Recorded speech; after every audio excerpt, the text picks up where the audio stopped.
अस्सलामुअलैकुम रहमतुल्लाहि व बरकातुहू।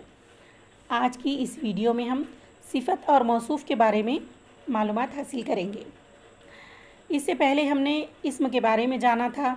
इस्म कहते हैं किसी जगह, चीज़ या शख्स के नाम को, और सिफ़त कहते हैं इस्म की कैफ़ियत या हालत बताने वाले लफ्ज़ को। कैफ़ियत या हालत यानी उस चीज़ की, उस शख्स की या उस जगह की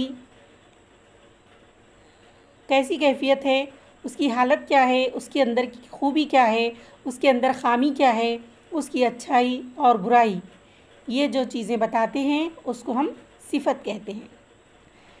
हम यहाँ पर 3 मिसालें देखेंगे जिसमें हम सिफ़त और मौसूफ़ दोनों भी पहचानेंगे। मिसाल नंबर 1 है, एक टूटा फूटा मकान था, तो इसमें मकान की ख़ासियत का हमको ये पता चल रहा है कि वो टूटा फूटा है।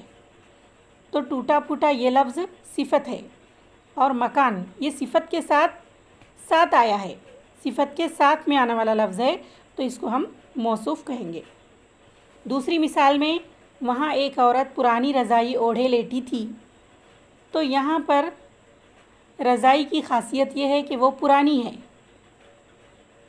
तो पुरानी ये लफ्ज़ सिफ़त हो गया, और पुरानी के साथ रज़ाई ये लफ्ज़ जोड़ कर आया है, उसके साथ आया है, इसलिए वो मौसूफ़ हो गया। और तीसरी मिसाल है, गंदे कपड़ों में 2 बच्चे ज़मीन पर बैठे थे, तो कपड़ों की ख़ुसूसियत ये है कि वो गंदे हैं, तो गंदे ये लफ्ज़ सिफ़त हो गया, और गंदे के साथ कपड़ों ये लफ्ज़ जोड़ कर आया है, इसलिए कपड़ों ये लफ्ज़ मौसूफ़ हो गया। तो प्यारे बच्चों, आगे हम जदौल में सिफ़त और मौसूफ़ को अलग अलग करके लिखेंगे। टूटा फूटा, पुरानी, गंदे ये सिफ़त वाले अल्फाज हैं जो खूबी या ख़ामी का पता देते हैं, और मौसूफ़ मकान, रज़ाई, कपड़े ये मौसूफ़ हैं जो सिफ़त के साथ जोड़कर उसके साथ आए हैं। चलिए अब हम 4 जुमले दिए गए हैं, उसकी मशक़ करके लिखते हैं।